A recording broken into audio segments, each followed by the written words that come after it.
भक्ती भावे भक्ती भावे भक्ती भावे पितृदेवता आणि माता अदितीच्या प्रार्थना आम्ही 12 भवंडांनी विवस्ता अर्यमा उषा त्वष्टा सविता भग धाता विधाता वरुण मित्र सुरेश आणि त्रैविक्रम या 12 भवंडांना पितृदेवतेने केलेला उपदेश बाळांनो करुणानंतर पुनश्च भरारी नाही साधू नंतर कृपा नाही आई नंतर वात्सल्य नाही आणि नर जन्मानंतर पुन्हा दुसरा जन्म नाही पितृदेवतेच्या मुखातून निघणारे शब्दांच्या काळजाचा वेध घेऊन गेले आणि म्हणूनच उज्ज्वल भवितव्याचा मार्ग स्वीकारत असताना मी भक्तिमार्गाची कास घेतली शतयज्ञांवर अधिपत्य मिळवला आणि 33 कोटी देवतांचा अधिपती देवराज देवेंद्र म्हणून या विश्वादमची ख्याती कीर्ती गायली गेली इंद्र म्हणजे कोण ज्याला 1000 नयन आहे ज्याला 2000 हस्त आहे ऋग्वेदातील एकूण सुक्तात केवळ 1/4 सुक्तांची महती गायली गेली तोच हा कश्यप अदिती नंदन देवराज देवेंद्र होय पण एका ब्राह्मण कुलात जन्म झाल्याचा विसर मला कधी नाही कारण ते वैभव देवतांचा मला प्राप्त झाला ही किंवा आणि म्हणून या सुखाच्या क्षणी तरी देवा तुझा विसर मला न व्हावा ही माझी प्रामाणिक संकल्पना आहे देवतांच्या देवसभेत तवलपणी 100 योजने रुंदीची आणि 150 योजने लांबीची माझी देवसभा या देवसभेत 32 पायऱ्यांच्या या सहस्रांना मालकरी जरी हा देवराज देवेंद्र असला तरी इष्ट देवतेचं स्मरण या राजप्रासादी केल्याशिवाय या देवतांच्या सर्व राजसहस्री राजासून सुद्धा कधी अधिष्ठित झालं नाही आणि म्हणूनच हे जगतीला लागली परमेश्वरा तुझी या सत्तेने वेदांची बोलणे सूर्यासी चालणे तुझी या बळे मेघाने वर्षावे पर्वती बैसावे वायूने विचरावे सत्ते तुझ्या इच्छेशिवाय या विश्वात गेला अथन दगडाची नाव सुद्धा पाण्यावरून तरंगून गेली आणि म्हणून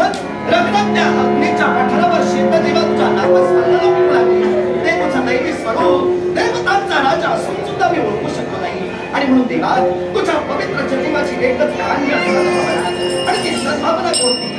कोण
देव सभेत फिरावला या सृष्टीचा विचार विनिमय करावा ही एकच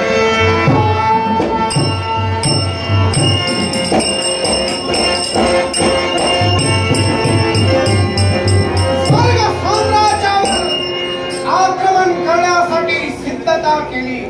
रसिक प्रेक्षक